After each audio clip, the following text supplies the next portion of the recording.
Are you aware that 1 out of 5 person who is suffering from diabetic may have some disease related to the retina, which is known as diabetic retinopathy? Hi, myself Dr. Deepak Agarwal. I am a retina specialist at Siliguri Greater Alliance Eye Hospital. What is retina first? Retina is the innermost coat of our eyeballs which receives light from external environment and conveys it to our brain. The blood vessels in this retina may get damaged due to diabetes, which causes leakage from these blood vessels, causing blood, liquid and cholesterol to get deposited into your retina. This process is called as diabetic retinopathy. If the disease progresses further, then these blood vessels may actually get blocked, which causes formation of new blood vessels called as neovascularizations. These new blood vessels are very fragile and they can easily get ruptured, leading to severe bleeding inside your eye, which medically is known as vitreous hemorrhage.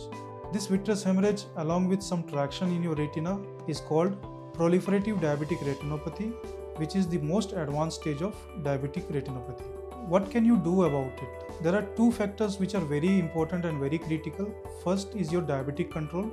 You should keep your diabetes extremely under supervision and the blood sugar should be tightly controlled. And the other factor which is very important is that you should have a routine eye examination. If you are a diabetic, then the first eye examination should be as soon as possible and routine eye examination should be continued thereafter as suggested by your retina specialist. What remains a very important concern is that in the initial parts of this diabetic retinopathy, the patient may not have any symptom at all. You might feel that there is no problem with your eyes, but actually the disease has started.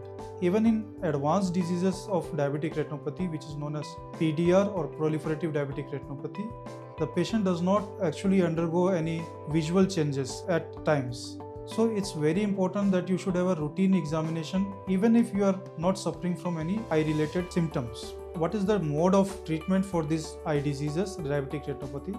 Often in the initial parts, we only advise observation and routine examination. However, if there is leakage in the central part of the retina, which is called macula, often some injections are advised for decreasing this leakage, which are known as anti-VEGF injections. However, for very advanced diseases like proliferative diabetic retinopathy or hemorrhage inside the eye, we might have to undergo vitreoretinal surgeries as well to clear out this vitreous hemorrhage. At times, if the disease is not that advanced but PDR has started, retinal lasers may also be indicated. So please, if you have diabetes, please do not delay. Get your eyes checked at the earliest at a retina specialist center. Our center, Siliguri Greater Alliance, is equipped with all the major retina related instruments and surgical modalities. Please do come if you have a diabetes yourself or any of your relatives.